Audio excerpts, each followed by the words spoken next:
नमस्कार। Crime petrol की इस 15 एपिसोड की स्पेशल सीरीज में आज मैं आपको एक ऐसा केस दिखाने जा रहा हूं जहां एक पुलिस वाला होने के बाद भी सही गलत और न्याय अन्याय की पहेली ने मुझे परेशान कर दिया था। यह एक ऐसा केस था मानो मैं अंधेरे में एक अधूरी कहानी के सिरे तलाश रहा हूं।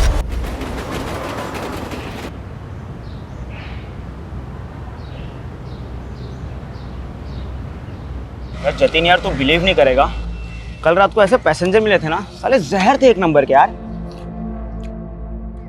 एक तो दारू पी के भंड थे, ऊपर से ऐसे बिहेव कर रहे थे जैसे कि महाराजाओं कहीं के।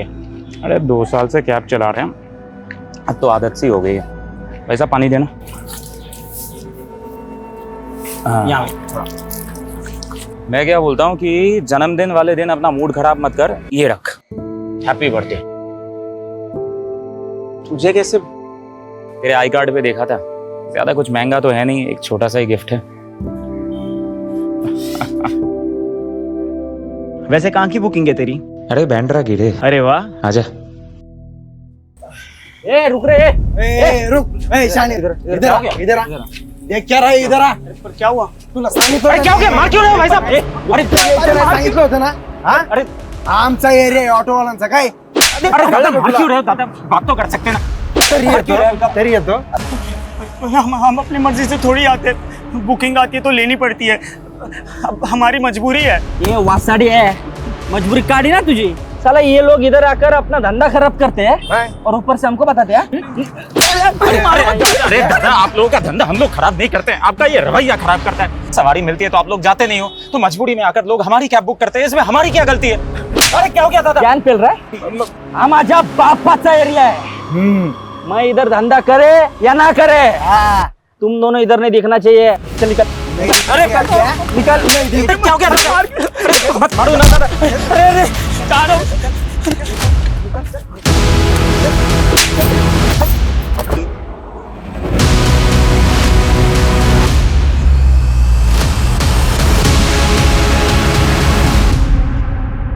Congratulations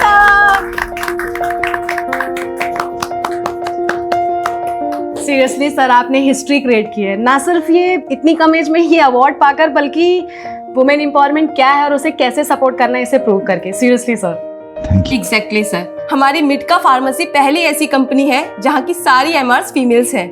guys please clap for sir. Thank you, thanks everyone. पहले तो मैं ये कहूंगा कि इट्स जस्ट अ बिगिनिंग, अभी हमें बहुत कुछ अचीव करना है। So let's get back to work. Okay sir, thank you sir. Thank you. Priya, मैं आज थोड़ा लेट हो जाऊंगा, हाँ तुम डिनर कर लेना। एक्चुअली मेरी एक डॉक्टर के साथ मीटिंग है, तो मैं डिनर उसी के साथ ही करूंगा। हाँ तो बता क्या रहे? ये तो रोज का है तुम्हारा, तुम अवार्ड्स ले रहे हो और मैं तुम्हारे ऑर्डर्स। शिवम आ गया कॉलेज से? मुझे पता है तुम मुझे इग्नोर कर रहे हो। अब इस टाइम पे तो आ ही गया होगा ना वो कॉलेज से। वो ठीक है। इस घर में मेरे अलावा ना सब ठीक है। तुम ऑफिस से ऑर्डर दे रहे हो और वो कॉलेज से आकर। जब से आया है तब से एक ही बात की रट लगाए बैठा है। हाँ तो दे दो थोड़ा सा, उसका ध्यान रखो, अगर नहीं। Avinash, are you serious? तुमने हालत देखी है उसकी, कितनी खराब होती जा रही है। प्रिया प्लीज उसे दे दो थोड़ा सा। देखो मैं उसके लिए वही कर रहा हूँ जो उसके लिए सही है, बाकी तुम मुझ पे छोड़ दो, मैं सब हैंडल कर लूंगा। और मैंने उसके लिए ऑलरेडी स्टफ अरेंज कर लिया है। ठीक है, तुम्हें जो करना है करो। ओके।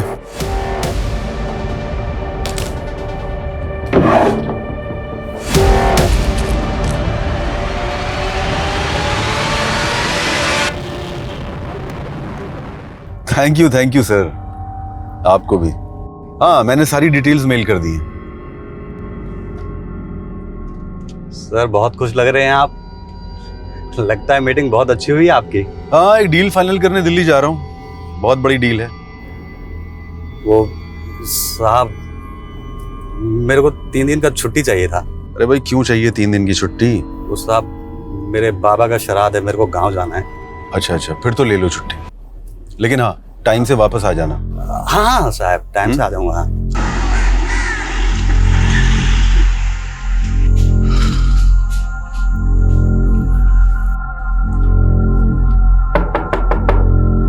शिवम,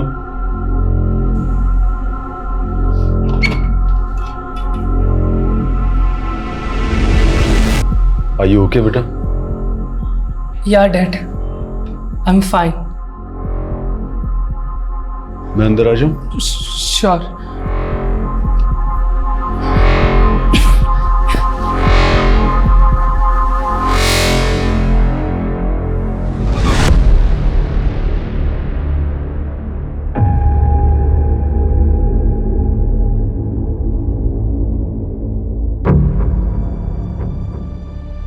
शिवम, मैं कुछ दिनों के लिए शहर से बाहर जा रहा हूं। तुम्हें किसी भी चीज की जरूरत हो तो मुझे कॉल कर लेना, ओके?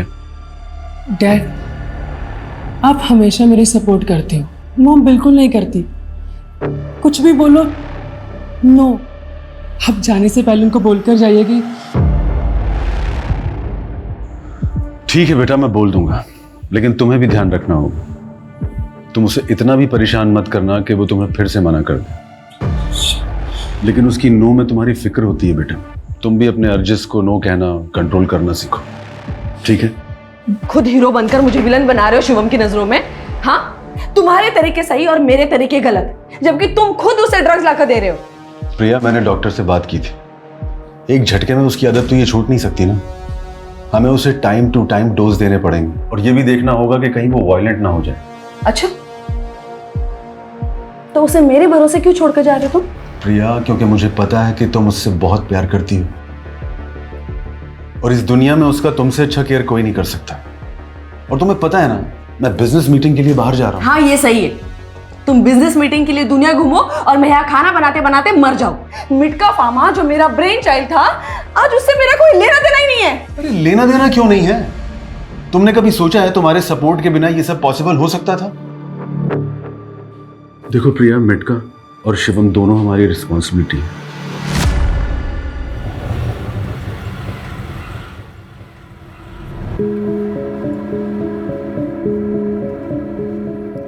क्या बात है भाई, इतना ध्यान से क्यों देख रहे हो? सर एक्चुअली आपको देख के किसी की याद आ गई।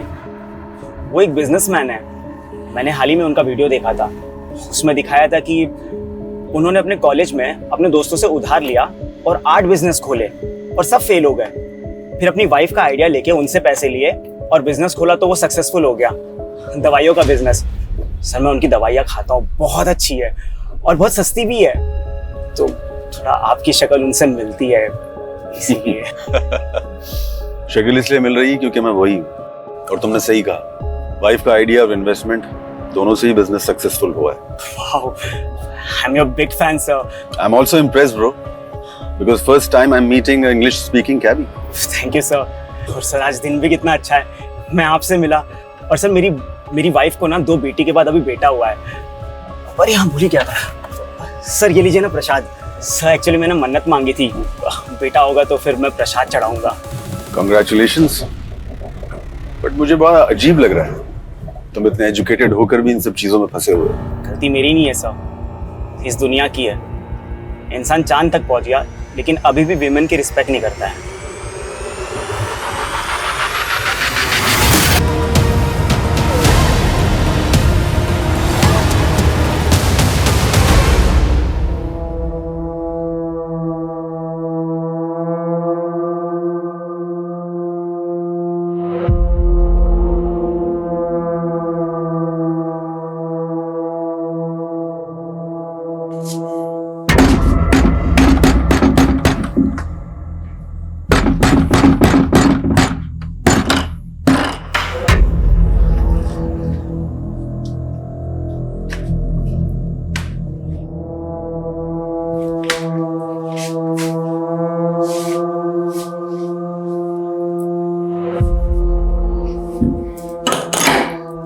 हम खाना गर्म कर देते हैं।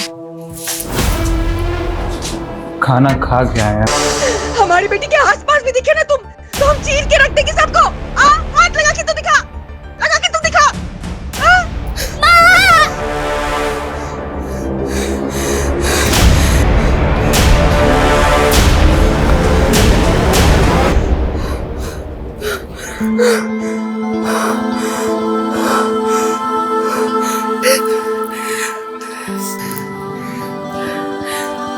हिम्मत नहीं है ना, तो हिम्मत पैदा करनी पड़ती है। ये दुनिया है ना, औरत को कमजोर समझती है, इसलिए ये रूप दिखाना पड़ता है। माँ, आप हमारी किसी को भी मार दोगे? देख बेटा, इतना समझ ले, हमारे होते हुए तुम दोनों को कोई कुछ नहीं कर सकता, चाहे इसके लिए हमें कुछ भी करना पड़े।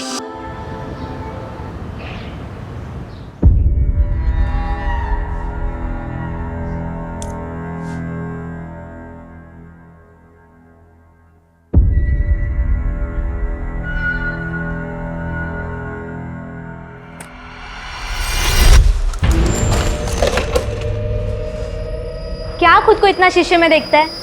मैं तेरे को ऐसे आंख भर के देखती हूँ, वो कम है क्या? चल आ जा, खाना खाते हैं, वो भी एक ही प्लेट में। आ ना, प्यार बढ़ेगा। तेरा घाव अभी तक भरा नहीं? दवाई नहीं लगाता ना तू? रुक, मैं लाती है। कोई जरूरत नहीं है, तूने खाना रख दिया ना, अब जा। मैं तेरे से इतना प्यार करती हूँ, तेरे से शादी करना चाहती हूँ, और तू ऐसे कुत्ते जैसे हकालता है मेरे को। देख, ज्यादा भाव मत खा, मान जा। मेरी जैसी दूसरी मिलेगी नहीं तुझे।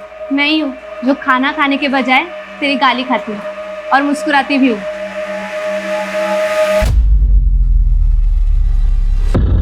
The number you are trying to call is currently not reachable. The number you are trying to call is currently not reachable.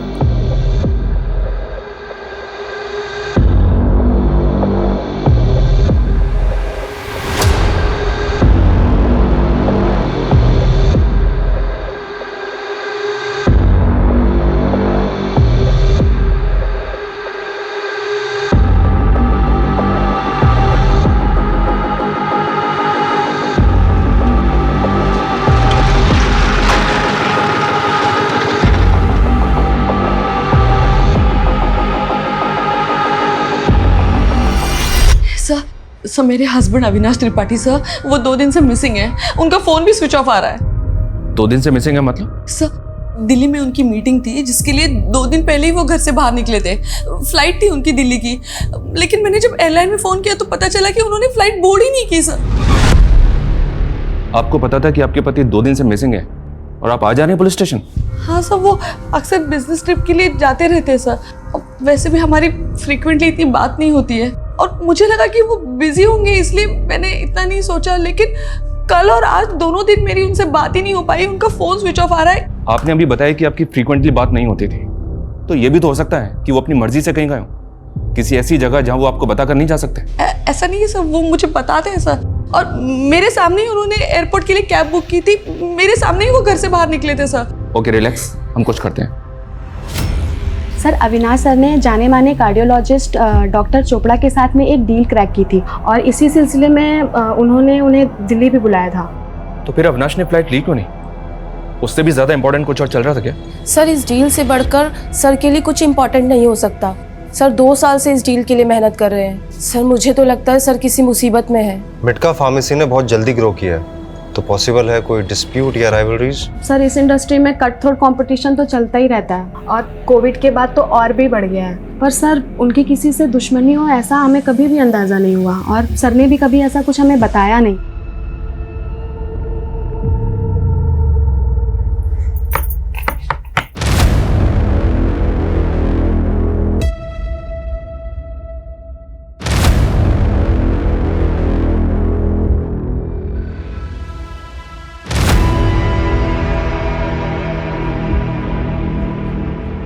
कैसी लग रही हूँ?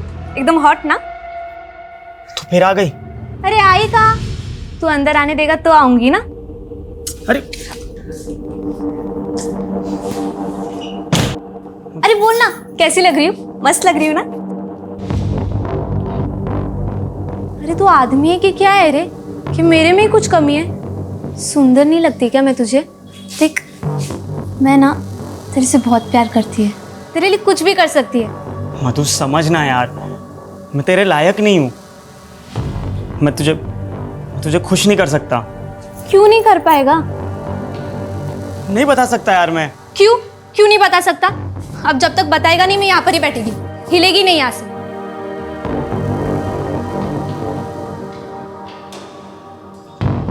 ठीक है, बताता हूँ मैं।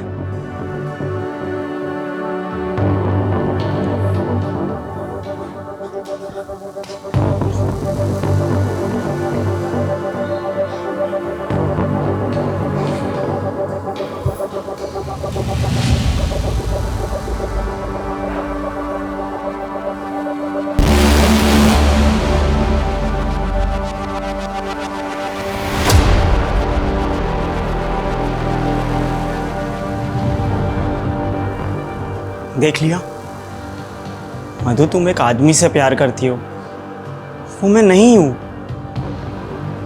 मैं क्या हूं मुझे भी नहीं पता।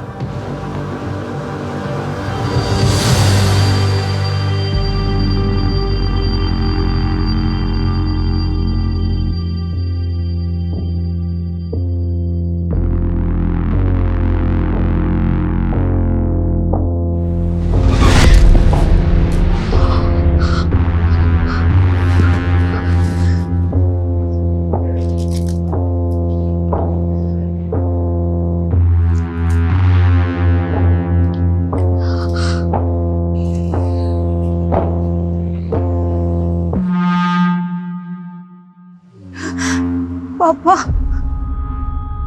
पापा हम बोल रहे हैं। पापा, हम आपके हाथ जोड़ते, आपके पैर पड़ते, प्लीज प्लीज हमें यहाँ से लेकर जाइए। पापा ये आदमी हमें मार डालेगा। बार बार काहे फोन करती हो तुम? देखो, अब जो है तुम्हारा वही सब कुछ है। अब यहाँ कुछ नहीं रखा तुम्हारे लिए। पापा अगर माँ होती ना आज,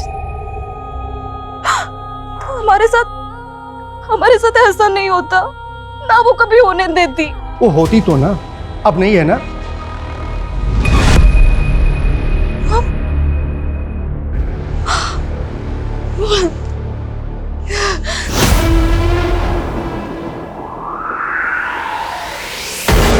सर, कैब कंपनी की इंफॉर्मेशन के अकॉर्डिंग ड्राइवर का नाम श्रवण किशोर है।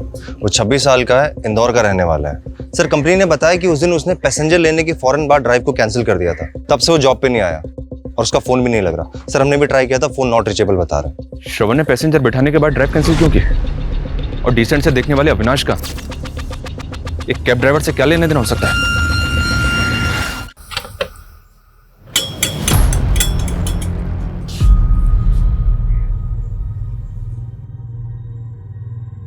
आप यहीं आसपास रहती हो?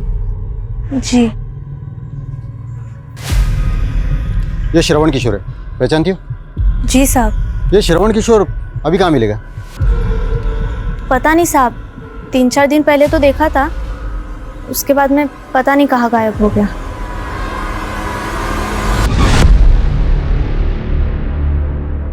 मधु, अगर तूने सचमुच मुझसे प्यार किया है तो प्लीज मेरी जो असलियत मैंने तुझे बताई ना, वो किसी को मत बताना।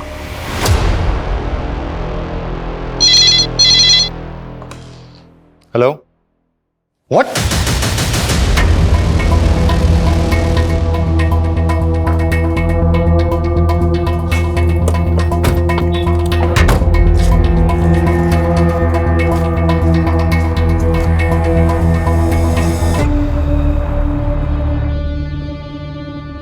जिसने भी मर्डर किया बहुत नफरत करता होगा शायद इस आदमी से। बॉडी के 5 टुकड़े, हाथ पैर और धड़ मिल गया, लेकिन सर गायब है। सर एक मिनट। हेलो, क्या? ठीक है, ध्यान रखो, हम पहुंचते हैं। सर, बॉडी का सर भी बरामद हो गया।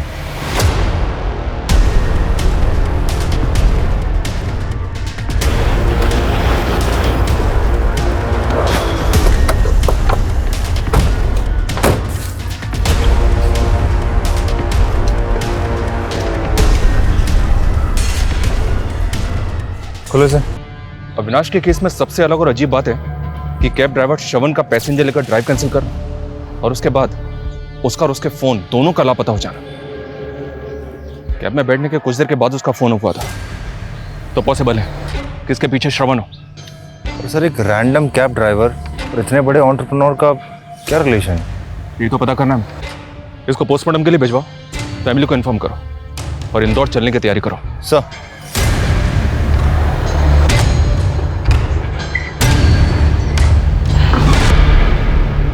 ये नहीं हो सकता। नहीं, अविनाश मुझे छोड़कर नहीं जा सकता। नहीं, अविनाश मुझे छोड़ के कभी नहीं जा सकता। प्लीज पानी दो।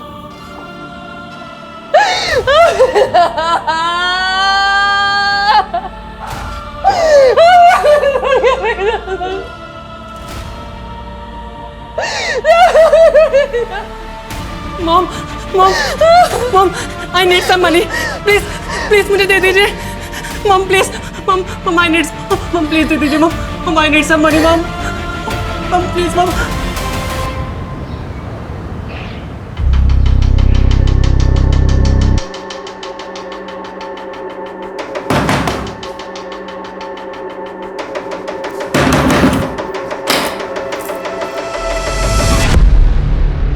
श्रवण किशोर यहीं रहता है? कहाँ है, बुलाओ उसे। वो घर पर नहीं है। कहाँ गया? कब तक आएगा? जी पता नहीं है, वो कभी बताकर नहीं जाते हैं। झूठ बोल रही हो, बताकर नहीं जाते? ए, कौन है? क्या बात करी इससे? हाँ भाई, कौन है तू? श्रवण किशोर तू ही है? हाँ मैं ही हूँ, तेरा बाप श्रवण किशोर। बोलने से चलेगा कि लिख के दूँ? हाँ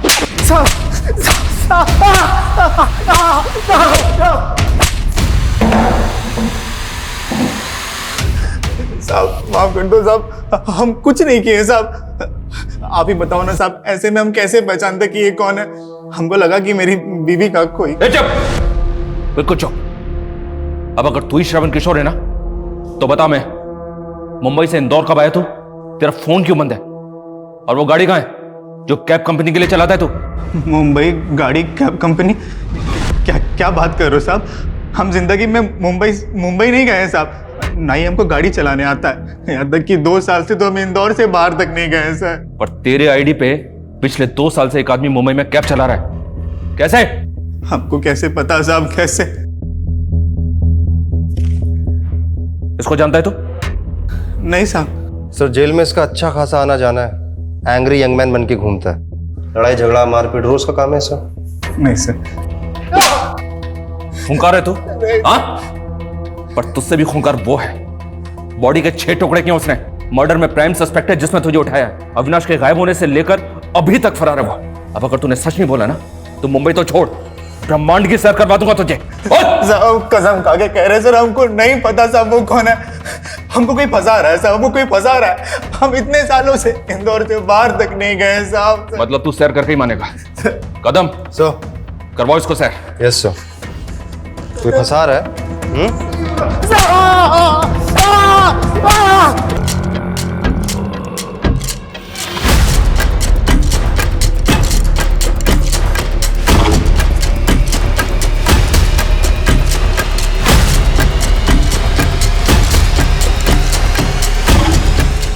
सर हमने श्रवण के ट्रैवल रिकॉर्ड्स चेक किए, वो सच बोल रहा था। वो मुंबई कभी गया ही नहीं, उसका कोई कनेक्शन भी नहीं है वहाँ पे। सर फेक श्रवण जो कैब ड्राइवर था उसने असली श्रवण के एड्रेस पे पहले नकली आधार कार्ड बनवाया और फिर उस आधार कार्ड के बेसिस पे और डॉक्यूमेंट्स बनाया। मतलब ये नकली श्रवण जो भी है इसने बहुत सोच समझ के प्लानिंग की है। लेकिन एक बात अभी तक समझ में नहीं आ रही है, उसने मुंबई में बैठ के इंदौर के श्रवण को क्यों चुना? सर हो सकता कोई इत्तेफाक हो, क्योंकि श्रवण तो इंदौर से बाहर कभी गया ही नहीं। सर मुझे लगता है कि अविनाश के मर्डर के तार मुंबई से जुड़े हुए हैं और हम इस श्रवण के चक्कर में यहाँ पे गुमराह हो रहे हैं। ठीक है, श्रवण को छोड़ दो, हम अविनाश की फैमिली और बिजनेस से शुरू करते हैं। अविनाश के बेटे शिवम के बारे में पता करो, ये लड़का मुझे थोड़ा अजीब लगा है। Okay sir. शिंदे।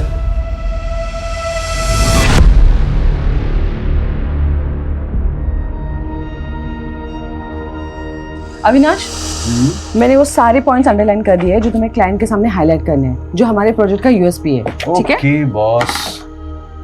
और ये क्या, तुमने फिर से पुरानी शर्ट पहन ली? मैंने ना इस मीटिंग के लिए नई शर्ट। देखो बॉस, इसमें तुम्हारी नहीं चलेगी, क्योंकि ये शर्ट मेरे लिए बहुत लकी है। तुमने अपनी फर्स्ट सैलरी से ये शर्ट गिफ्ट की थी मुझे। जब मैं तुम्हारे पापा से मिलने गया था तब भी मैंने ये शर्ट पहनी थी और उन्होंने पहली बार में यहाँ कह दी थी। और जब शिवम इस दुनिया में आया था तब भी मैंने ये शर्ट पहनी थी। मुझे तो लग रहा है ये क्लाइंट हमारा पहली बार में यहाँ करने वाला है।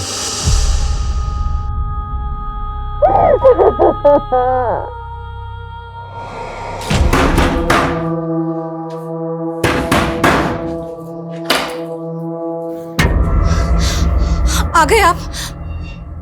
क्यों लेकर गए थे आपको? सर शिवम के बारे में पता चला है कि वो ड्रग एडिक्ट है। सर 3 महीने पहले शिवम और उसका दोस्त एक पार्टी में ड्रग्स बेचने के इल्जाम में गिरफ्तार हुए थे, पर सारी कार्रवाई शिवम के दोस्त के खिलाफ हुई। शिवम साफ बचकर निकल गया। और सर ये भी पता चला है कि जो ऑफिसर उस केस की जांच कर रहा था, उसने कोर्ट में चार्जशीट फाइल करने के तुरंत बाद रिजाइन कर दिया था। तो मतलब तुम कहना चाहते हो कि अविनाश ने अपने पैसे पर पहुंच के दम पर अपने बेटे शिवम को उस केस से बचा लिया? यस सर, और चूंकि शिवम बच गया इसीलिए पूरा केस उसके दोस्त के अगेंस्ट हो गया। वो लड़का है कहाँ आजकल? जेल में सर, सजा काट रहा है। और उसका बाप आज भी अपने बेटे के साथ हुई नाइंसाफी की वजह से बहुत दुखी है। कहीं इस नाइंसाफी से नाराज होकर तो उसके बाप ने अविनाश से बदला नहीं लिया? पता करो वो ऑफिसर आजकल कहाँ है और क्या कर रहा है जिसने वो चार्जशीट फाइल की थी, और उस लड़के के बाप को भी बुलाओ। सर। काश ले पाता। सुना 6 टुकड़े किए उसके, बहुत अच्छा लगा सुनकर। और अच्छा लगता अगर ये सब मैंने किया होता। इकलौते बेटे का बाप वो भी था और मैं भी। फर्क सिर्फ इतना था कि वो एक अमीर बाप था, क्योंकि उस ऑफिसर के सामने अपने बेटे के लिए गिड़गिड़ाए तो हम दोनों ही थे। ऑफ रिकॉर्ड मिलने के लिए थैंक यू सर। मुझे पता है शिवम ने गलती की है, इनफैक्ट बहुत बड़ी गलती की। सर हमारे बच्चों को माफ कर दीजिए, अब वो कोई गलती नहीं करेंगे। आप जो कहेंगे, जितना कहेंगे मैं दूंगा, लेकिन प्लीज उन्हें कोई हार्श पनिशमेंट मत देना। उसके बाप ने ऑफिसर के मुंह में पैसे भर दिए और फिर दोनों बाप बेटे ने मेरे बेटे को फंसाकर जेल भेज दिया। बर्बाद हो गया मैं, मेरा घर बार सब बिक गया। काश मैंने मारा होता उसे, थोड़ा सुकून तो मिलता।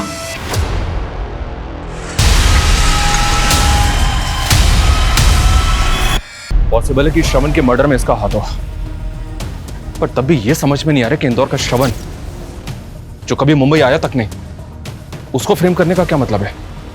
और वो कैब ड्राइवर, वो कौन है और कहां है? Hello, what? कैसे? क्या हुआ सर? श्रवण किशोर का मर्डर हो गया। कदम ये सिर्फ इत्तेफाक नहीं हो सकता कि एक आदमी कैब में बैठता है, कैब ड्राइवर पैसेंजर लेकर बुकिंग कैंसिल करता है और कुछ दिन के बाद उस आदमी का ब्रूटली मर्डर हो जाता है। कैब ड्राइवर मिसिंग है, जिसकी आईडी पे पिछले 2 साल से शरीफों की तरह काम कर रहा था। हम जब उससे इंक्वायरी करते हैं तो उसका भी चाकू मार के मर्डर कर दिया जाता है। हो ना हो, अविनाश, उस कैब ड्राइवर और इंदौर के श्रवण के बीच कुछ ना कुछ कनेक्शन तो जरूर है, पर क्या?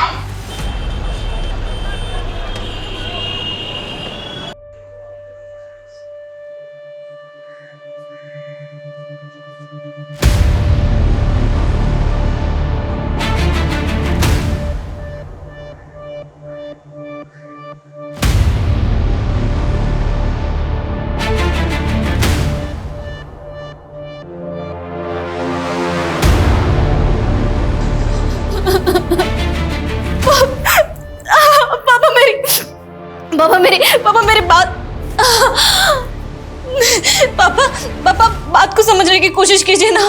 पापा हमें नहीं जाना है वापस इंदौर।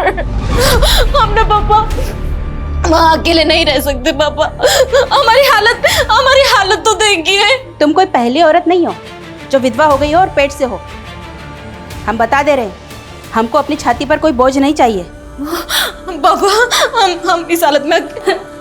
तुम जाओ अंदर, हम बाद में बात करेंगे।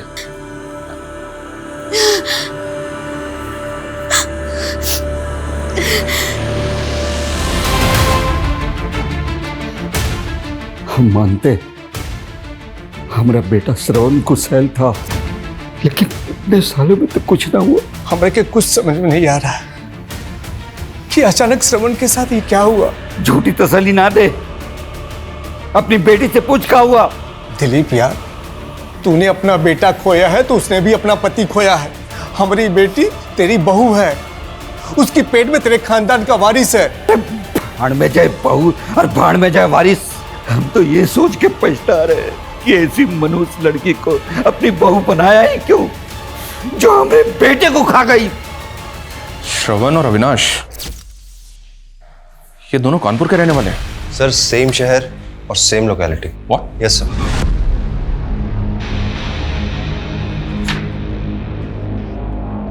कहीं ऐसा तो नहीं कि श्रवण और अविनाश डबल मर्डर केस के तहत कानपुर से जुड़े हैं और हमारे सवालों के जवाब इसी लोकेलिटी में छिपे? कदम, कानपुर चलने की तैयारी करो। सर।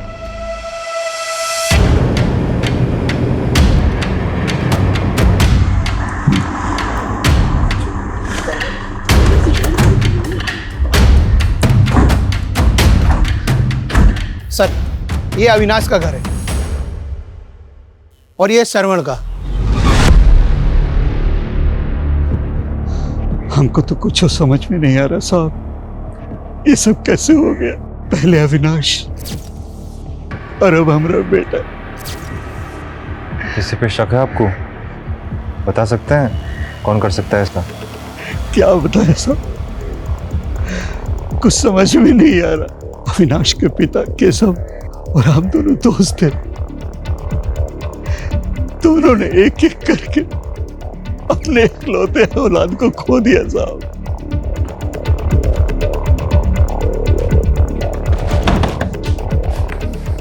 ये आपके पड़ोस में? मीरा, आप यहाँ? सर, ये हमारा मायका है। उनके जाने के बाद हमारा इंदौर में रहना मुश्किल था, तो हम यहाँ कानपुर चले आए पापा के घर। सर, ये मीरा है, श्रवण की वाइफ। तो मतलब श्रवण, अविनाश और आप तीनों पड़ोसी हैं? पहले मुंबई, फिर इंदौर और अब कानपुर, फिर भी अभी तक हमारे हाथ खाली हैं। इस ट्रायंगल ने सर घुमा दिया मेरा। कुछ तो मेजर है जो हम मिस कर रहे हैं। ये क्रिमिनल हमारी आंखों के सामने गेम खेल रहा है और हम उसे पकड़ नहीं पा रहे। ऐसा मेरे करियर में आज तक नहीं हुआ। सर, एक्चुअली कोई क्लू नहीं मिल पा रहा है। सब क्लियर है, अविनाश और श्रवण दोनों इकलौते बेटे थे। दोनों की फैमिली दुखी है और उन्हें किसी पे शक हो, सर ऐसा भी कोई हिंट नहीं मिल रहा है। मीरा की फैमिली, उसमें कौन कौन है उसका बैकग्राउंड चेक किया? यस सर, मीरा के फादर का नाम भानु है। उनके 3 बच्चे हैं सर, 2 बेटियां और 1 बेटा। सर, मीरा पहले इंदौर में रहती थी श्रवण की डेथ से पहले। सर, एक बेटा है 15 साल का जो माँ बाप के साथ कानपुर में रहता है। और सर, सबसे बड़ी बेटी स्वाति, उसके बारे में कुछ पता नहीं चल पाया। लोगों का कहना है कि वो बहुत पहले घर छोड़कर भाग गई थी। कदम, जब इससे कुछ मिलने वाला नहीं है तो इतनी लंबी कहानी क्यों सुना रहे मुझे?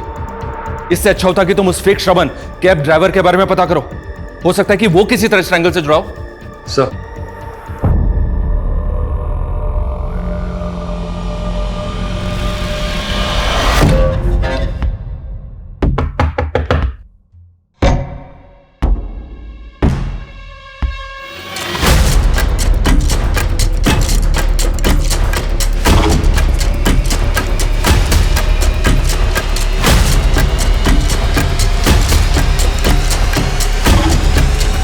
मीरा,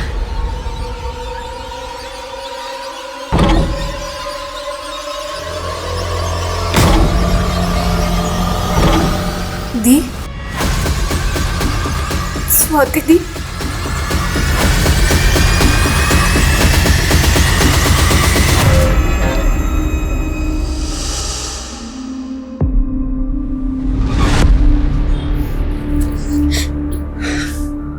कहाँ थी तुम? तुम्हें पता है मुझे तुम्हारी बहुत जरूरत थी। मैं हूं ना यहाँ पर अभी तेरे लिए। सब खत्म हो गया। नहीं, सब खत्म हो गया। आ गई तुम दोनों फिर से हमारी छाती पर मूंग दलने के लिए?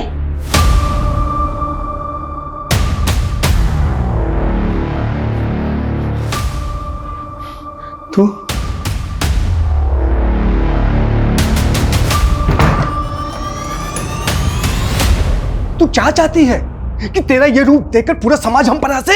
आपको बस अपनी और इस समाज की पड़ी रहती है। हम और मीरा क्या चाहते हैं, किस हाल में, कभी सोचा है आपने? मेरी इस रूप का भी कारण ना आप ही हो, आपके वजह से हुआ ही है। खैर, हम यहाँ पर कोई बहस करने नहीं आए, हम अपनी बहन के लिए आए। अच्छा, तो अपनी बहन को लो और निकलो यहाँ से। वो भी करेंगे, निकलेंगे यहाँ से हम।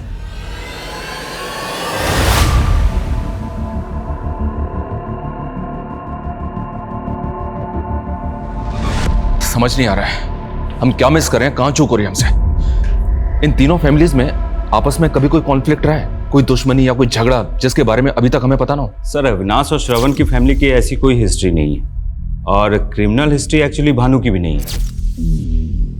क्रिमिनल हिस्ट्री भानु की भी नहीं है? मतलब 15 साल पहले भानु की पहली बीवी ने पंखे से लटककर सुसाइड कर ली थी, लेकिन उसकी बेटी का कहना था कि उसकी माँ का मर्डर हुआ है।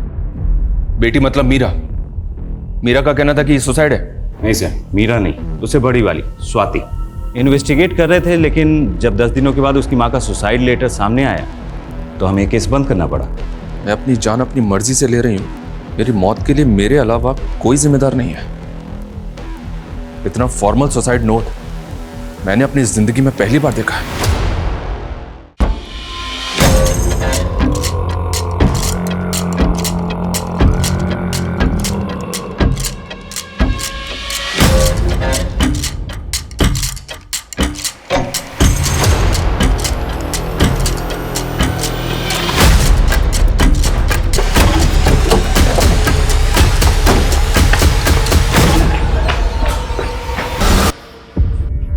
मेरी माँ हम दोनों बहनों की ढाल बना करती थी। मैं अपनी माँ की ढाल बनकर उनको नहीं बचा पाई, पर आज उनका बदला पूरा कर दिया। आज वो बहुत खुश होगी। भानु, तू झेलता कैसे है इस औरत को? तू तो बेटी पैदा करके चौधराइन जैसे ऐसे घूमती है जैसे बेटा जन्म दिया। और हेकड़ी तो देखो, तीसरा बच्चा पैदा करने के लिए भी मना करती है। अरे भाई, एक लड़का हो जाए, बेचारे को वारिस मिल जाए, कोई बुढ़ापे में हाथ पकड़ के चलने वाला हो, सहारा देने वाला हो। पर उसे पीछा छुड़ाऊं कैसे? वो मेरा पीछा नहीं छोड़ने वाली। अगर छुप छुपा के शादी कर भी ली, उसे पता चल जाएगा, मुझे और उसको, हम दोनों को मार डालेगी। अरे तो रास्ते से हटा देना। हमारे पास ऐसे ऐसे तरीके हैं कि सांप भी मर जाएगा और लाठी भी नहीं टूटेगी। बिल्कुल ठीक कह रहा है दलीप, निपटाओ से।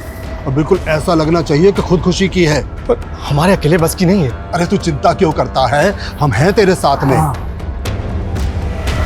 मैंने पुलिस को बताया था कि मेरी माँ ने सुसाइड नहीं किया है, उनका मर्डर हुआ है, पर वहां पर किसी ने मेरा यकीन ही नहीं किया। शायद मैं छोटी थी या लड़की थी। इसीलिए तुमने इतनी लंबी प्लानिंग की, घर छोड़ा, सोसाइटी में फिट होने के लिए सेक्स चेंज किया, लड़की से लड़का बनी, और बदले की भावना में एक नहीं ऐसे 2 लोगों का मर्डर किया जो इनोसेंट थे, जिनका तुम्हारी माँ के मर्डर से कोई लेना देना नहीं था। कैसे लेना देना नहीं था? उन दोनों के बाप ने बेटे के बाप होने का गुरूर था उनमें, और उनकी वजह से उन्होंने मेरे बाप को बेटे के लिए उकसाया। इसलिए मैंने सोचा कि उनके एकलौते बेटे, उनके वारिस को मैं खत्म कर दूंगी। ये तुम्हारा सोचना है, पर सच यही है, अविनाश और श्रवण की कोई गलती नहीं थी।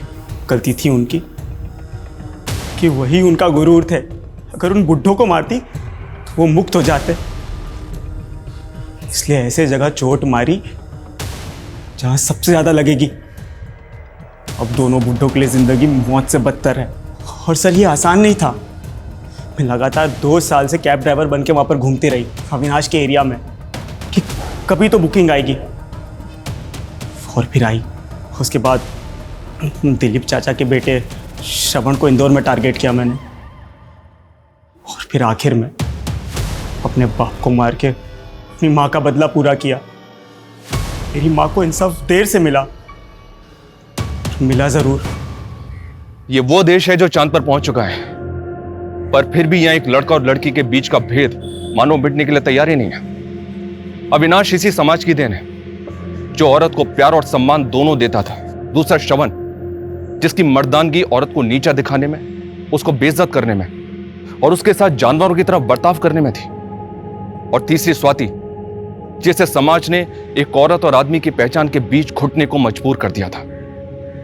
स्वाति, श्रवण और अविनाश के पिता ने उसकी मां के साथ जो किया वो निश्चित ही एक जुर्म था, लेकिन स्वाति ने कानून का सहारा लेने के बजाय बदला लेना सही समझा। मीरा को सब पता था, फिर भी उसने मासूम लोगों की जान लेने से स्वाति को रोका नहीं, और वो भी इस जुर्म में हिस्सेदार बन गई। स्वाति को एक गुनहगार बनाने में न्याय व्यवस्था भी जिम्मेदार थी, जिसने उसकी मां की हत्या को स्वाति के बताने के बाद भी आत्महत्या मान के केस क्लोज कर दिया। क्राइम पेट्रोल की इस स्पेशल सीरीज में हम आपके सामने ऐसे ही और केसेस लेकर आते रहेंगे, जिनमें ना सिर्फ कड़वी सच्चाई होगी, बल्कि वो समाज के लिए एक आईना भी होंगे।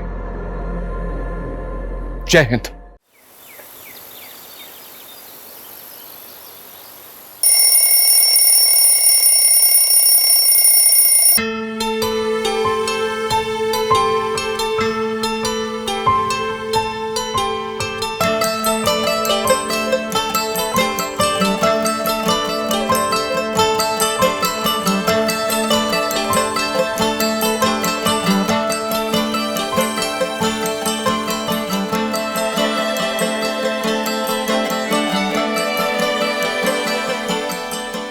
गुड मॉर्निंग मम्मा। माँ गुड मॉर्निंग। उठ जाइए, मैंने चाय रख दी है। भैया को चाय देके आती हूँ। हाँ अरे भैया आप अभी तक सो रहे हैं? ये लीजिए आपकी चाय। 6:30 बज गया है, आज मीटिंग है, लेट हो जाएंगे। जल्दी उठ रहा उठिए उठिए उठिए। मैं उठ रहा हूँ बाबा।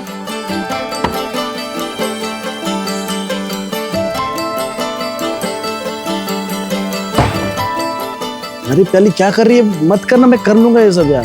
अरे आप वो सब छोड़िए, गीजर मैंने ऑन कर दिया, नहा लीजिए और जल्दी से नाश्ते के टेबल पे आ जाइए, जल्दी।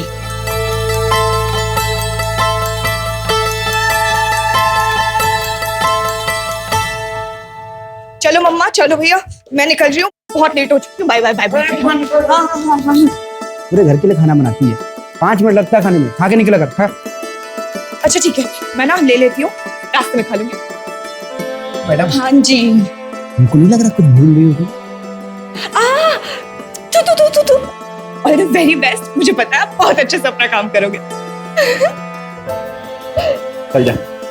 Bye bye.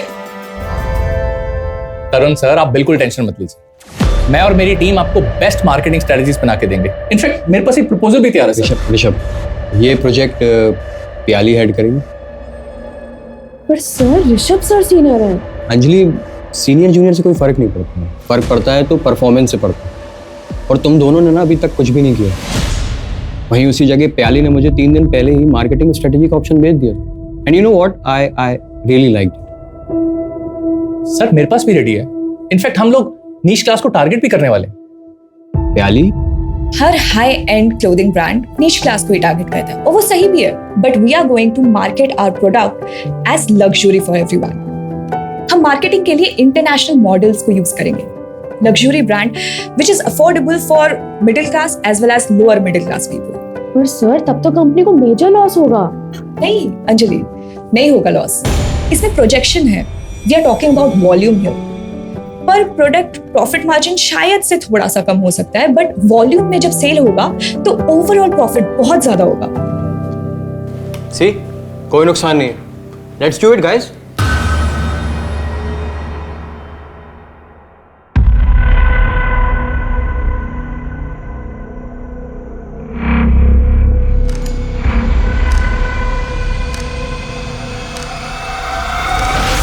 राजन, मैंने तुम्हें कितनी बार कहा है कि घर के बाहर मत मिला करो, किसी ने अगर देख लिया तो। अरे कोई नहीं देखता हमको, क्यों टेंशन ले रही है? सुनो ना, मेरे पास एक गुड न्यूज है। गुड न्यूज है? बता। तो देखो, सब अगर मेरी प्लानिंग के मुताबिक रिजल्ट आया तो इंटरनेशनल लॉन्च के लिए मुझे शिकागो जाना पड़ेगा फॉर 6 months। 6 महीने? यस। हाँ तो सही है ना, फिर मैं कोई और ढूंढ लूंगा। ऐसे एक आइडिया है मेरे पास, शादी कर ले मुझसे, फिर हो सकता है शायद हम साथ में शिकागो जाएं। Mister Rajan Apte, did you just propose to?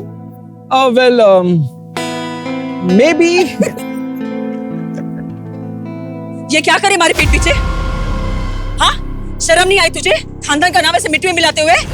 तुझे शर्म नहीं आती है? बिना बड़ों के आशीर्वाद के सब करते हुए। हाँ, चल आशीर्वाद ले, आशीर्वाद ले। अरे डरो मत, हम दोनों को तुम दोनों के बारे में पहले से ही पता था। हमने तो तुम्हारे पिताजी से बात भी कर ली है। अगले महीने की 12 तारीख कैसी रहेगी शादी के लिए? हाँ, शादी के।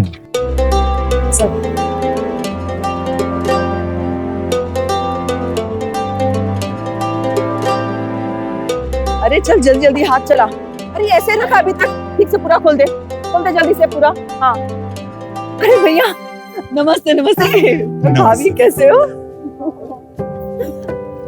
और कृतिका कैसी चल रही है तैयारी? सब बढ़िया चल रही भैया। चलिए चलिए अंदर चलिए। और तू कैसा है हर्ष? वो कितना साइज पे है ना, उतना ही साइज ले, थोड़ा ऊपर ले। से ऊपर ले। जान दे ऊपर जान दे। कौन है? एकदम चाचा चाची। कैसी हो बेटा? जीती रहे बेटे। जीते रहो बेटा। हाय हर्ष। हाय। अरे वाह, बहुत खर्चा कर लिया दीदी तुमने। और नहीं तो क्या, एक लौती बेटी है हमारी, इसके लिए नहीं करेंगे तो किसके लिए करेंगे? लेकिन है तो चाचा जी, पूरा घर अकेले प्याली संभालती है, इसके बिना हमारा एक भी दिन नहीं कटता। ना तो हमारा ही बनता है। नीरज, हाँ है तो सही। विनोद,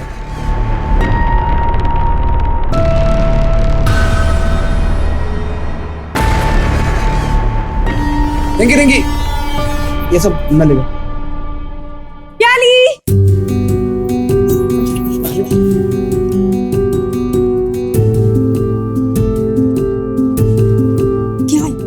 क्या जल्दी थी? शादी की डेट इतनी जल्दी के रख ली कि हमारा गोवा की बैचलर्स पार्टी तो रह गई ना।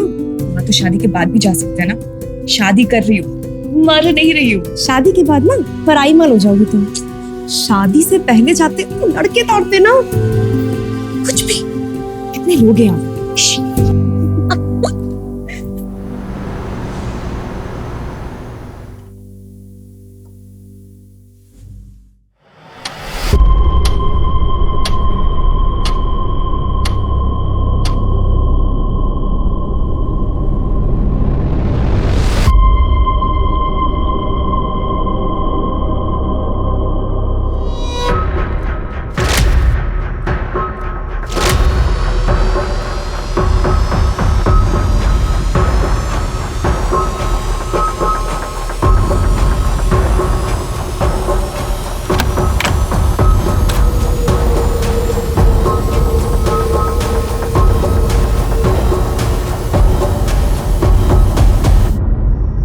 डर गई मैं।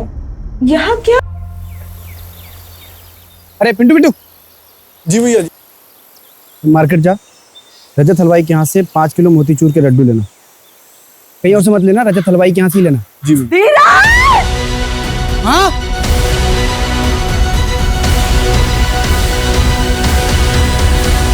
22 साल की लड़की है।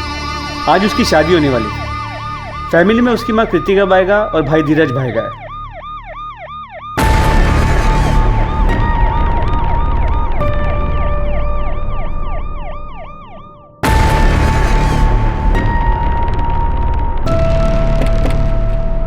आइए सर। कोई लीड मिली? नहीं। एक मिनट। कौन है आप लोग? कहाँ जा रहे हैं? सर ये लोग रिलेटिव्स हैं, शादी के लिए आए थे। अभी कोई भी घर से बाहर नहीं जा सकता, यहीं रहेंगे। हाँ आइए सर।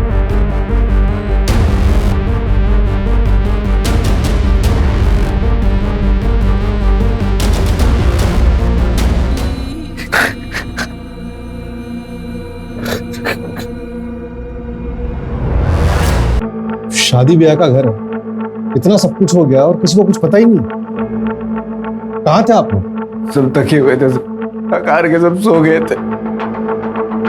सर हम लोग तो यही हॉल में सो रहे थे। सर मेन डोर चेक किया, कोई टेम्परिंग या फोर्स्ड एंट्री के निशान नहीं।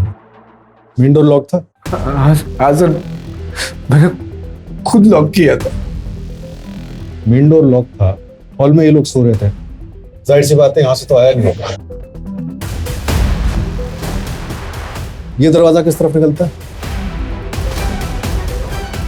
बाहर की तरफ निकलता है, टेरेस पे भी जाता है। मतलब किलर यहाँ से आया हो सकता है।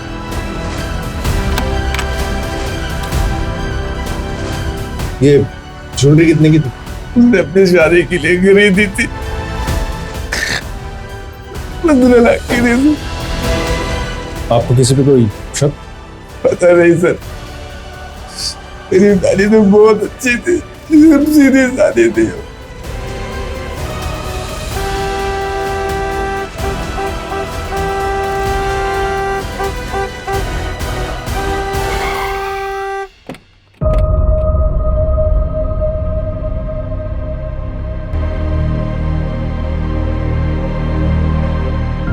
प्याली उठो,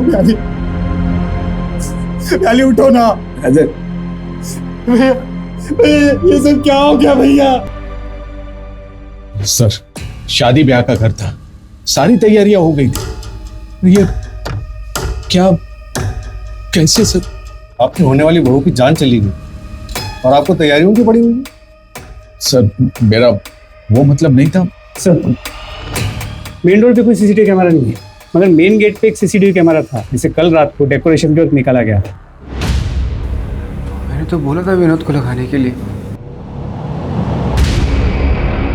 उसने लगाया क्यों नहीं? कौन विनोद? सर अभी तक विनोद आया नहीं।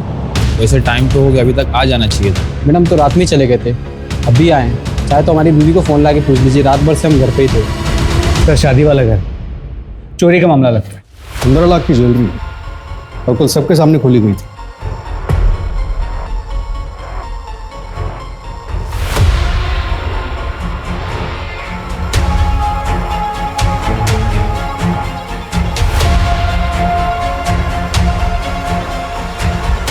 लगता है ससुराल वालों ने दहेज मांगा होगा। अरे नहीं नहीं चाचा जी, राजन दहेज मांगने वालों में से नहीं है। याली मैडम, आपका ऑर्डर किया हुआ cake. Thank you. Shweta,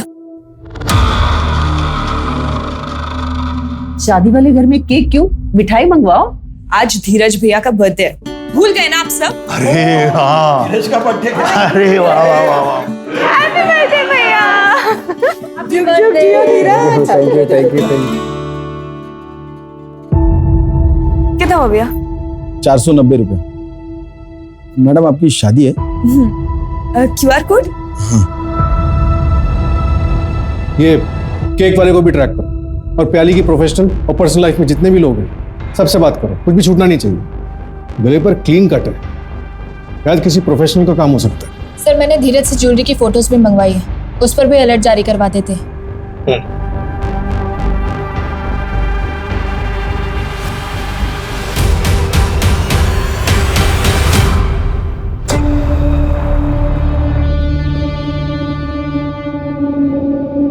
sir हाँ जी। अरे वो कल लेट हो गया था तो। सर प्याली का कल रात मर्डर हो गया। हाँ सर, मैं अभी उसके घर जा रही हूँ, आप चलोगे साथ? नहीं नहीं, तुम जाओ, मैं काम खत्म करके आता हूँ ना।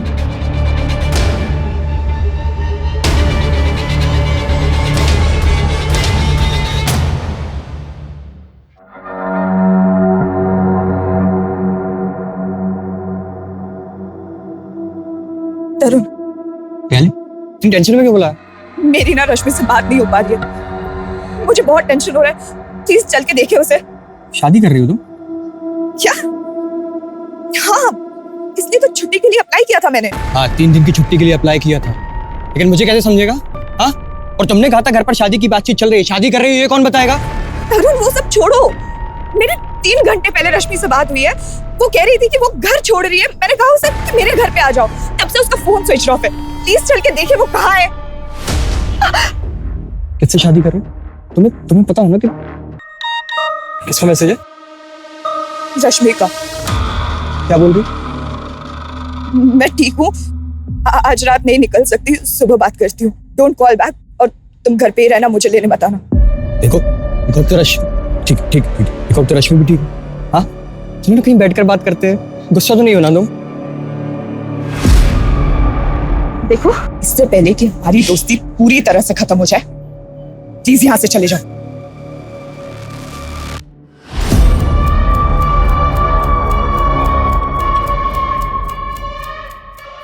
सर आपका गैंगटॉक का टिकट।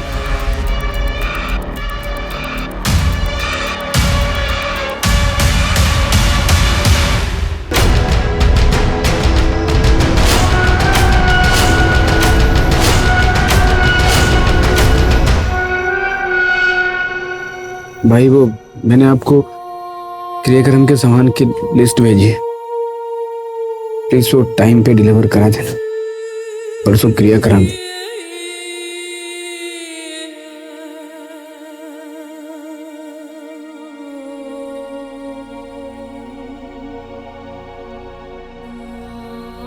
धीरज,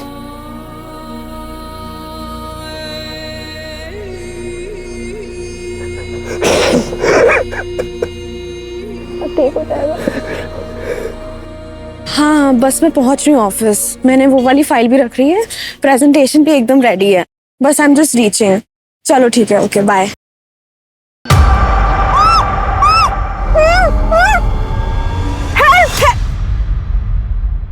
तेरा दिमाग खराब हो गया है क्या ये सब? मैं हूँ, शांत हो जाओ, शांत हो जाओ। और भैया आप बताना चाहेंगे क्या है ये सब? तुम दोनों आपस में बातें करो, मुझे वॉशरूम आया, मैं आता। अरे ओ डरपोक जाकर भाग गए। अब बताएगी क्या चल रहा है ये सब? सुन अंजलि, मैं ना तुझे कॉलेज टाइम से जानती हूँ, ओके? मुझे पता है तू कितनी अच्छी लड़की है और एकदम वाइफ मटेरियल है, ओके? और धीरज भैया का क्या है ना, उन्होंने खुद का कंस्ट्रक्शन बिजनेस स्टार्ट किया है। बस एक गवर्नमेंट टेंडर पास हो जाए फिर तो बस लाइफ सेट है। और दिल के तो बहुत ही अच्छे इंसान है कसम से। तो क्या तू उन्हें डेट करना चाहेगी? क्या तू मुझे अपने भाई के लिए प्रपोज कर रही हो? तो हाँ बोल दो। हाँ, ड्रामे करने की क्या जरूरत है? मुझे भी पता है कॉलेज टाइम से तुझे भी धीरज भैया बहुत पसंद है, इसलिए वो सारा नाइट स्टे का प्लान, नाइट स्टडी का प्लान मुझे पता है क्यों होता था। तो is it a yes? Good girl Matthew. Sorry भैया, उसने हाँ बोल दिया। हाँ बोल दिया? खत्म हो गया अंजलि, में चुपी खींचते गए, सर आसपास के सभी सीसीटीवी कैमरास चेक किए, लेकिन कोई अनजान या डाउटफुल आदमी आते जाते दिखा नहीं। पीछे का रास्ता चेक किया?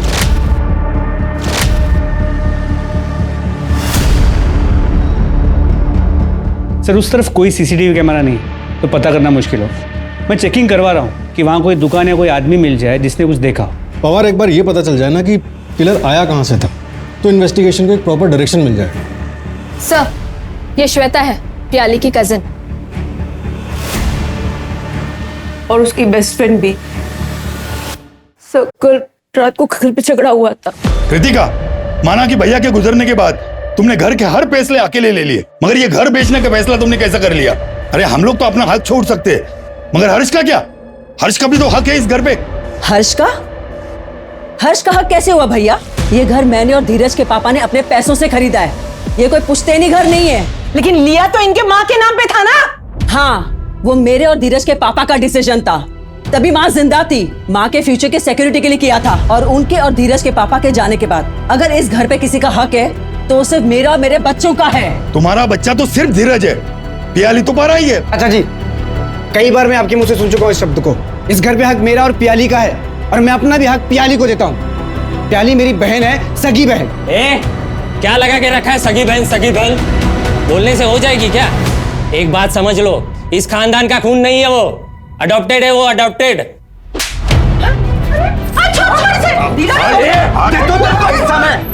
दे तू तेरे को हिस्सा, आजा। हाँ मैं भी देखता हूँ तू कैसा देता है पियाली को हिस्सा, मैं देखता हूँ। क्या पियाली अडॉप्टेड थी? हाँ सर, लेकिन धीरज भैया और बुआ ने प्याली को अपनी सगी बेटी जैसा माना।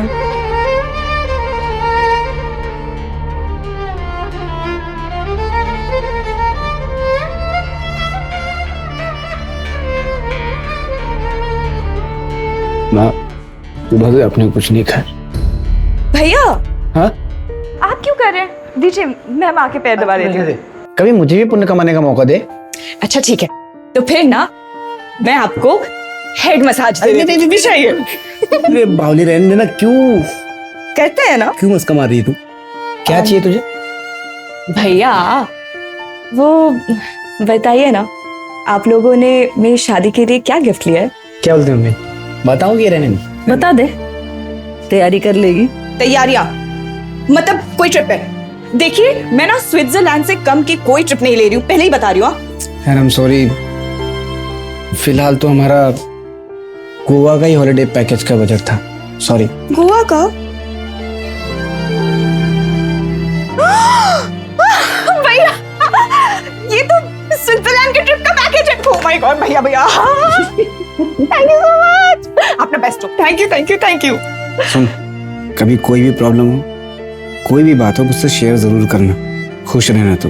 हमारा नहीं पता हम तेरे बिना कैसे रहेंगे, पर तू जरूर खुश रहना। देखिए, आपकी शादी भी हो जाएगी ना, तब भी मैं आप लोगों को छोड़ के नहीं जाऊंगी। प्याली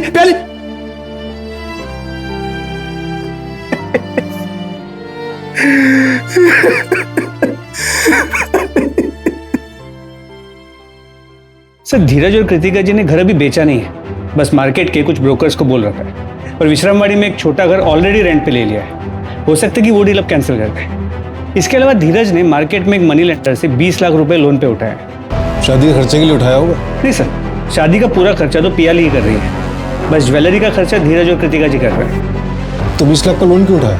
दहेज का मामला था सर। राजन के फादर पंकज आप्टे ने 20 लाख रुपए नगद और एक बाइक मांगी थी दहेज में। हाँ मांगा था, लेकिन वो दहेज नहीं था, राजन और पियाली के फ्यूचर के लिए मांगा था। तो उसमें क्या गलत किया? पियाली अपना पूरा पैसा उस घर पे उड़ा रही थी, फिर कृतिका जी के दवाइयों का खर्चा हो, घर चलाना हो, वो सब कुछ देख रही थी। अपने लिए कुछ बचा के ही नहीं रखा होगा उसने। फिर मुझे पता चला कि अपनी शादी का खर्चा भी वही उठा रही है। इससे धीरज अपना फर्ज तो पूरा करता। अच्छा हुआ नहीं रही पियाली, अला टली। आपने मुझसे पूछा क्यों नहीं दहेज मांगने से पहले? बाप हूं तेरा, पूछना जरूरी नहीं समझा? सर धीरज से बात हुई थी, उसने कहा कि वो परसों इनसे मिला था और उसने कहा था कि वो दहेज की रकम शादी के बाद देगा। क्या मतलब? 1 हफ्ते के बाद मिलेगा और शादी के बाद मुकर गए तो? पंकज जी भरोसा रखिए, लेनदार से पैसा लिया था मैंने, पर वो ब्याज थोड़ा ज्यादा लगा रहा था, इसलिए 1 हफ्ते में घर बिक जाएगा। उसके बाद सबसे पहले आपको दूंगा 20 लाख। बेवकूफ समझा है? 1 हफ्ते में घर बिका है किसी का? पार्टी से बात हो गई है, मैंने 20 लाख एडवांस भी मांगा है और वो देने के लिए तैयार भी है। मैंने बोला बाकी पैसे धीरे धीरे देगा तो भी चलेगा। मुझे तो ये रिश्ता ही मंजूर नहीं है। एक और रिश्ता आया है राजन के लिए, वो लोग 25 लाख कैश और एक गाड़ी दे रहे हैं। ये शादी नहीं होती तो बेहतर होता। एक तो कोई सिक्योरिटी नहीं है, ऊपर से मेरा बेटा आपके घर पे रहने के लिए तैयार है। हमारे पूरे खानदान में कभी ऐसा नहीं हुआ है। नाक कटवा के रहेगा मेरा बेटा, घर जमाई बनेगा। घर जमाई? हाँ, पूछो इससे। पियाली मैडम ने बताया कि जब तक हमारे धीरज भैया की शादी नहीं होती मैं अपने ही घर रहूंगी। बेटी गोद नहीं ली थी उन्होंने, नौकरानी लेकर आए थे। बाबा कुछ भी मत बोलिए, माँ इस पूरे घर को संभालती है तो क्या माँ नौकरानी हो गई है? तू और ये मेरा और पियाली का पर्सनल डिसीजन था। ये राजन का फादर पंकज, उसका लोकेशन ट्रैक करो, पता करो मर्डर वाली रात ये कहाँ थे, और पंकज के घर शादी पे जितने भी गेस्ट आए थे सबसे पूछताछ करो। सर दूसरे रिश्ते में 25 लाख और एक कार मिलने वाली थी, इतने के लिए मर्डर कर देना कितना पॉसिबल होगा? पंकज वैसे भी इस रिश्ते से खुश नहीं थे, सिर्फ दहेज का मामला नहीं लग रहा है। भैया ये जो टी शर्ट्स और शॉर्ट्स लिए ना, अब प्लीज ये पहनिएगा। ये क्या शर्ट और पैंट में घूमते रहते हैं, मतलब अंकल लगते हैं, आप मेरे भाई हैं। अरे मुझे वो शॉर्ट्स में थोड़ा शर्म आती है। अरे मुझे शर्म नहीं आएगी, हम पहन लेंगे, हमें शर्म नहीं आती। पलट पलट, ओ डार्लिंग पलट। अरे भैया छोड़िए ना। क्या है? अरे रुक रुक, इधर आ, इधर आ। क्या क्या सोच के रहे तू अपने को? बस अरे बस अरे हो गया। देख मत जाना आइंदा कभी। बताओ। अरे बस क्या हिटलर बन जाती है तू? सॉरी ना भैया, अब उन्होंने आप पे हाथ उठा दिया था तो मुझे भी गुस्सा आ गया। चलिए ना, मुंह मत फुलाइए और हाथ आगे बढ़ाइए। ये दे मुझे, दे, बैठ इधर, बैठ जा। आज मैं तुझे राखी बांधूंगा क्योंकि इस रिश्ते में तो तू मुझे प्रोटेक्ट करती है पागल।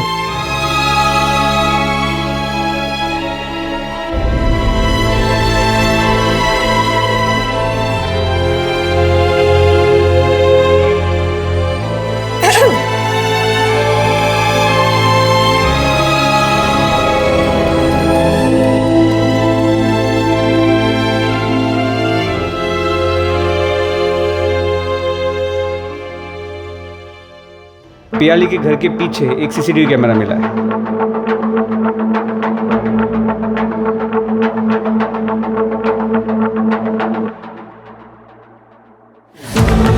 एक मिनट, ये कौन है?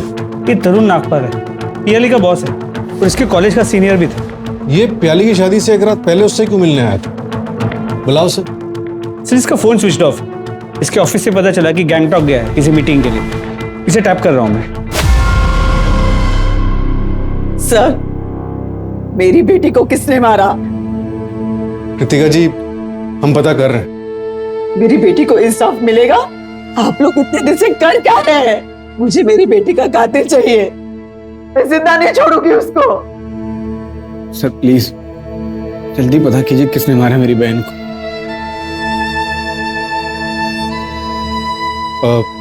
धीरज, आप लोग अभी घर जाइए, हम किलर तक पहुंचने की हर मुमकिन कोशिश कर रहे हैं। जैसे ही कुछ पता चलेगा हम आपको इन्फॉर्म करेंगे।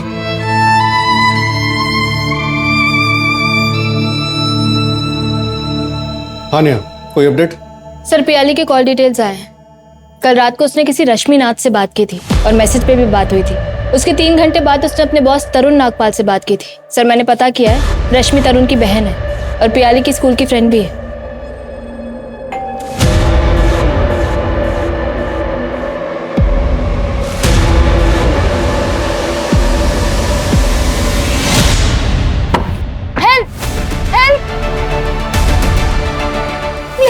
सर मैं और यहाँ नहीं रह सकती पियाली। तुमने सही कहा था, पर तब मुझ में इतनी हिम्मत नहीं थी। लेकिन अब रश्मि प्लीज शांत हो जा, तुम टेंशन मत ले। तो एक काम कर, मेरे यहाँ पे आ जा। पियाली तेरी शादी है कल, वहां पे उसने कुछ किया तो? रश्मि यहाँ पे 50 लोग हैं, निशांत कुछ नहीं कर सकता। प्लीज मना मत करना। देख 1-2 दिन बाद ना हम वुमेन सेल चलेंगे और निशांत के अगेंस्ट कंप्लेंट फाइल करेंगे। फिर तो निशांत तेरे पास लीगली आ भी नहीं सकता है, तो समझ रही है? बस जरूरी सामान ले और आ जा, ओके? देख मैं तेरे साथ हूँ, ठीक है?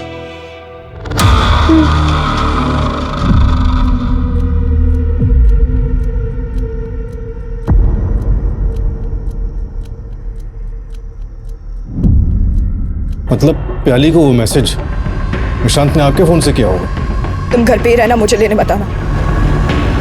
निशांत अभी कहाँ? उस रात वो गए और फिर लौटे ही नहीं सर।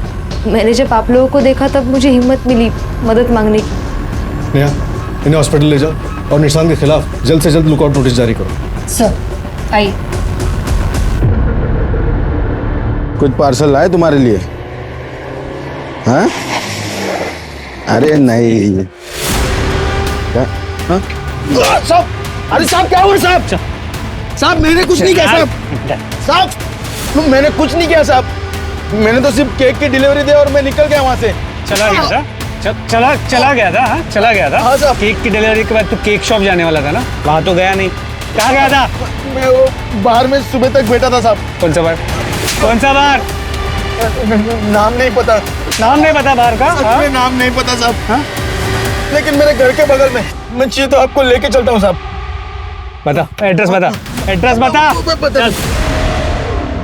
पोस्टमार्टम रिपोर्ट के मुताबिक मर्डर रात 3 से 4 बजे के बीच में हुआ और मर्डर वेपन किचन नाइफ जैसी कोई चीज थी।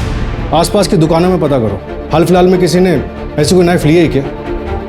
और वो डिलीवरी बॉय, उसका क्या हुआ? सर बार में पता किया, वेटर ने कंफर्म किया कि उस रात वो बार में आया तो था, लेकिन सर एक छोटा बार है, वहाँ कोई सीसीटीवी कैमरा नहीं, तो ये नहीं कंफर्म कर सकते कि वो वहाँ कितने बजे तक था। ऑफिस में किसी से कोई राइवलरी? हाँ सर, ऋषभ दुबे प्याली का सीनियर है, लेकिन फिर भी प्याली को ज्यादा प्रमोशंस मिल रहे थे। उसका मूवमेंट ट्रैक कर रहे हैं सर।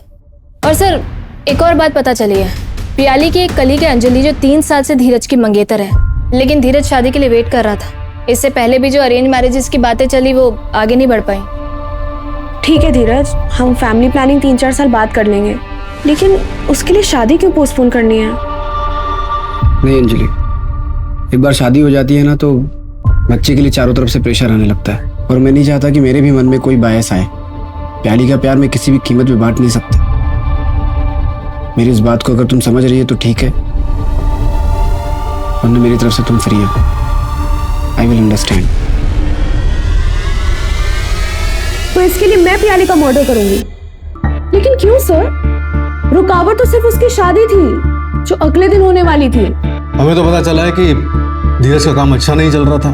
एक घर था प्याली की शादी के लिए, वो भी बिक रहा था। सर मैं धीरज की मंगेतर ही नहीं, प्याली की दोस्त भी थी, और मेरे पापा के पास खुद अच्छा खासा पैसा है। मैं प्रॉपर्टी के लिए किसी का मर्डर नहीं करूंगी। मर्डर वाली रात तुम अपने घर पे नहीं थे, तुम्हारा फोन भी स्विच ऑफ था। क्यों? हाँ सर, मैं घर पे नहीं था क्योंकि मैं रोज रात को जॉगिंग के लिए जाता हूँ। अच्छा, रात के 3 बजे? हाँ तो आप सीसीटीवी चेक करिए ना, रोज दिखूंगा। सर आपके पास कोई प्रूफ भी है या मुझे ऐसे ही बुलाया?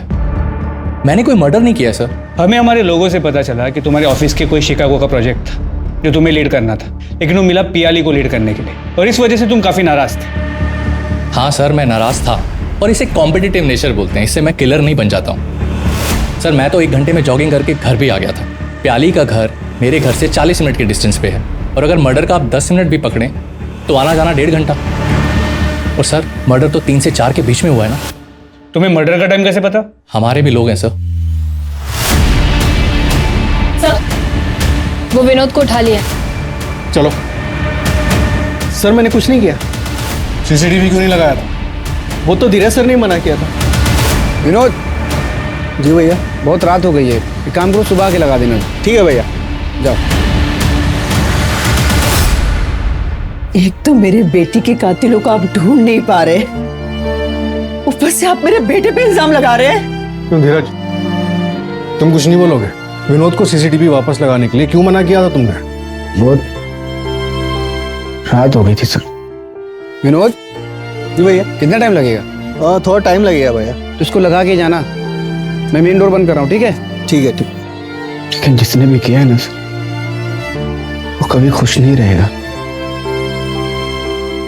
प्याली खुद में एक जिंदगी थी, उसके होने से हमारा पूरा परिवार खुशहाल था। वो एक रोशनी की तरह थी जो पूरे परिवार को डगमगा देती थी। उसके जाने के बाद पूरे घर में एकदम अंधेरा सा छा गया। सब खत्म हो गया सब। मैं कमिश्नर तक जाऊंगी, अगर मेरी बेटी को इंसाफ नहीं मिला तो मीडिया के सामने अनशन कर दूंगी। आप लोग ठीक से इन्वेस्टिगेशन करिए, वरना एक माँ की ताकत को आप नहीं जानते। कृतिका जी, हम अपनी इन्वेस्टिगेशन पूरी ईमानदारी से ही कर रहे हैं, आप यकीन कीजिए। तोड़ो इस विनोद को, पुलिस से झूठ बोलता है। सर,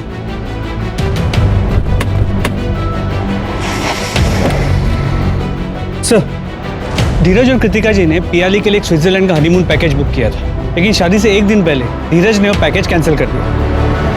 मतलब प्याली के मर्डर से पहले?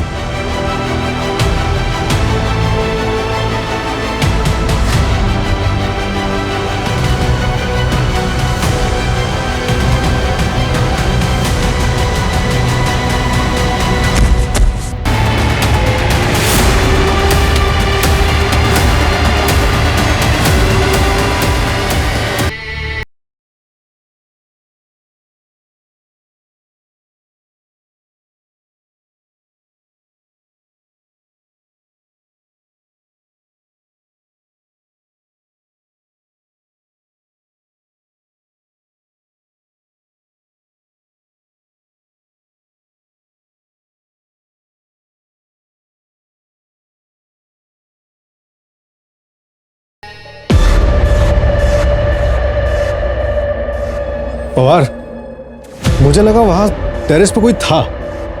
सर मैंने सीसीटीवी कैमरा चेक किए हैं, घर की तरफ कोई नहीं आया।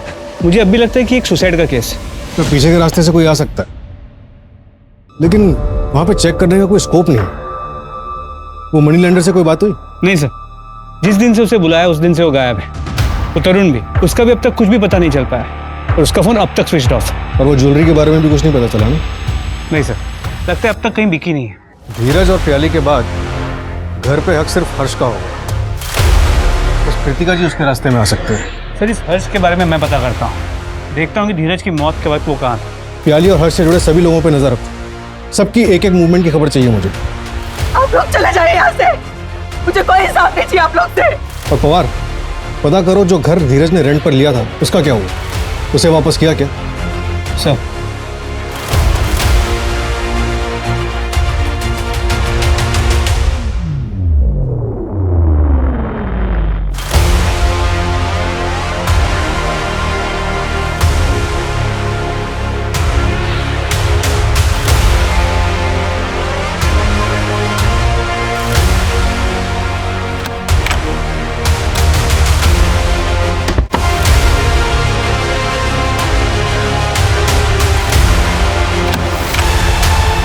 क्या है उसमें? क्या?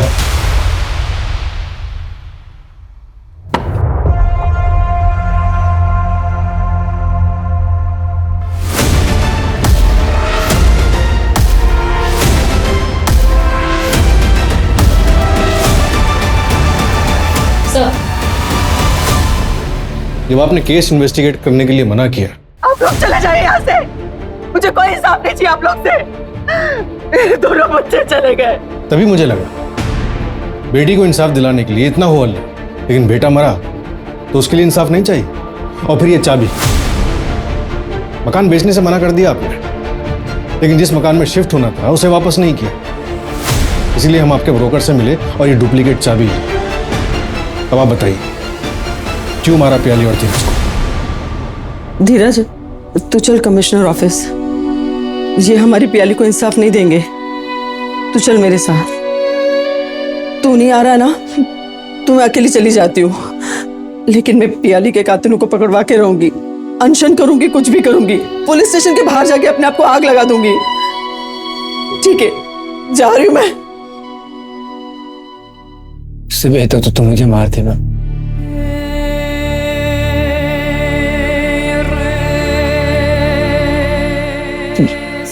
मैं जीने के लायक नहीं, मुझे जीने का कोई हक नहीं। तू ऐसे क्यों बोल रहा है धीरज? मुझे जीने का कोई हक। धीरज क्या हो गया तुझे? मुझे जीने का कोई हक नहीं। धीरज, धीरज उठ जा, कुछ बताएगा धीरज?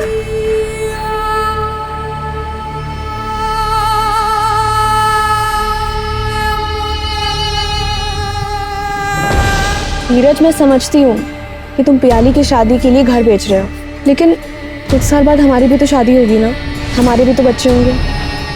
तुम्हें नहीं लगता हमें उनके बारे में भी सोचना चाहिए? धीरज, क्या हुआ? ये तू क्या बोल रहा है? प्याली लिखो, मैंने मारा है। डर गई मैं। यहाँ नहीं, मैं नहीं मानती। तू झूठ बोल रहा है ना? तू ऐसा कर ही नहीं सकता।